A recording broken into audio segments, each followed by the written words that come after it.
हम लोग का गरीब आदमी हूँ, किसान है। हम लोग का जो जगह में धान वगैरह सब लूटा जा रहा है। पूरा खेती बाड़ी ले रहा है निगम, पूरा ले रहा है। बोलता है कि निगम वाला हूँ।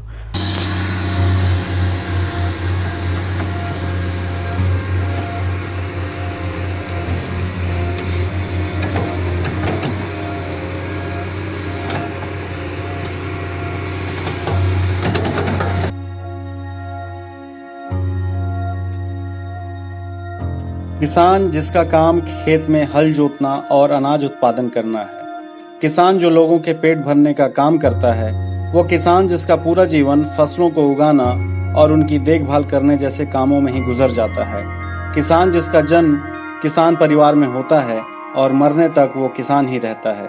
उस किसान की बदहाली किसी से छुपी नहीं है। बावजूद राजनीति करने वालों के लिए किसान मात्र एक मुद्दा है। मध्य प्रदेश के गुना की ये भयानक तस्वीर सिर्फ कुछ महीने पहले की है। आपको याद होगा कि कैसे शिवराज सिंह चौहान के राज में इन बच्चों के किसान माँ बाप को पुलिस ने दम तक पीटा था। दंपति ने कीटनाशक पी लिया था। पीड़ित दंपति पुलिस के सामने हाथ जोड़े मिन्नतें करती रहीं कि उनकी खड़ी फसलों को मत रौंदिए, बख्श दीजिए, जेसीबी मत चलाइए, पर साहिबान नहीं माने। तब मध्य प्रदेश के कांग्रेस के पूर्व मुख्यमंत्री कमलनाथ का बयान आया था कि भाजपा की सरकार एक तानाशाह सरकार है। अब ये तस्वीर देखिए, छत्तीसगढ़ के अंबिकापुर की ये तस्वीर है।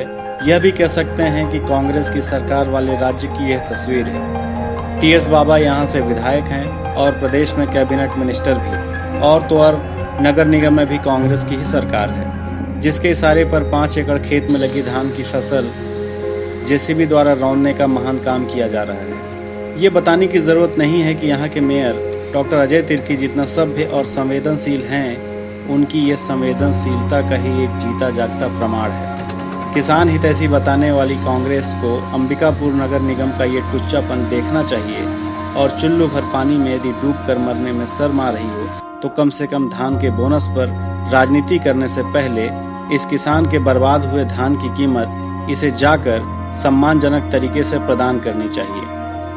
खड़ी फसल को निगम का अमला इसलिए रौंद रहा है कि यहाँ निगम द्वारा मंडी और अटल आवास बनाना प्रस्तावित है। चलो मान भी लिया कि इस प्रस्तावित जगह पर किसानों ने जानबूझकर खेती कर ली थी, तो क्या आप सत्ता के नशे में इतने मदमस्त हैं कि आपको ये नहीं दिखता कि धान की फसल सिर्फ 15 दिन बाद किसान इन खेतों से उठाकर अपने घर ले जाते। पर आप किसान के उस दर्द को क्या जानेंगे जिसने महीनों से फसल पर बच्चों की तरह ध्यान रखा। आपकी ये तानाशाही देखकर किसान रो रहे हैं, पर आपकी आंखों का पानी सूख चुका है। खैर, मरी हुई संवेदना को जगाकर आखिर आप कौन सा तीर मार लेंगे? आपको अपने शीर्ष नेताओं की गुलामी ही तो करनी है।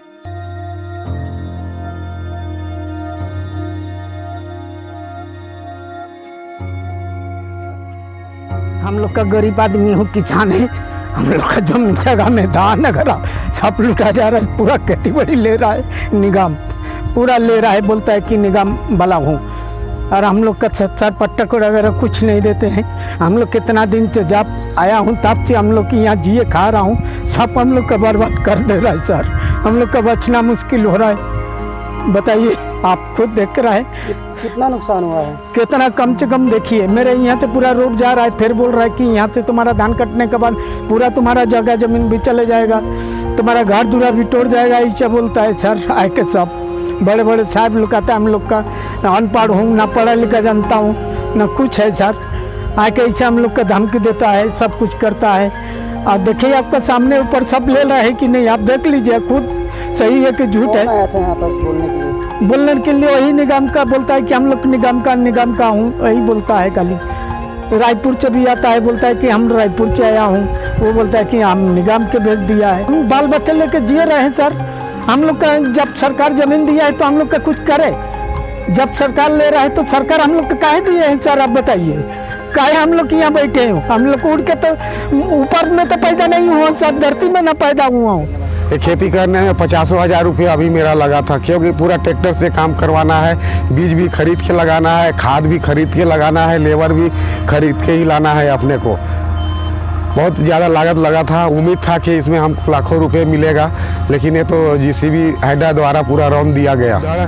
पार्षद के द्वारा दादागिरी से दिया गया था कि हम यहाँ शमशान घाट बना रहे हैं, इसके अलावा कोई नोटिस नहीं आया और इनके द्वारा भी कोई नोटिस नहीं आया गया है। शासन के द्वारा हमें मंडी के लिए जगह आरक्षित की गई है और एक प्रधानमंत्री आवास के लिए जगह आरक्षित की गई है और वो 1 साल से वो ज़मीन आरक्षित है और इस मामले में सारे नाप जोख से लेके डिमार्केशन से लेके 1 साल के पहले ही सारी व्यवस्था कर दी गई है और अभी जब कंस्ट्रक्शन के लिए वर्क ऑर्डर हो गया और काम शुरू करने को किया गया और जो भी वहाँ पे अभी धान की खेती जो लगी हुई है वो इन सब के बावजूद भी वहाँ पे धान बोया गया है।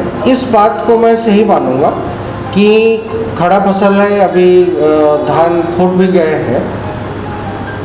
जितने बाकी जगह हैं उस एरिया को पहले काम कर लिया जाता और 1 महीने में फसल निकलने के बाद में उस एरिया को कवर किया जाता, वो मानवता के हिसाब से भी बेहतर रहता। आज इस रोते हुए किसान के साथ साथ आम जनता को ये सोचना होगा कि ऐसे लोग जब लोकतंत्र में बंधुत्व और समता की ऊंची कुर्सियों में विराजते हैं तो उनके इरादे आखिर क्या होते होंगे और बाद में वे क्या हो जाते हैं। ये आम मतदाता को समझना होगा, क्या वो वाकई एक शपथ भर पढ़ लेने से सबको बराबर समझ लेते होंगे। इस किसान की आंखों में बहता पानी देखकर आराम से फुर्सत के पलों में सोचिएगा और सवाल करिएगा कि क्या इसलिए आपने इन नेताओं को चुना था।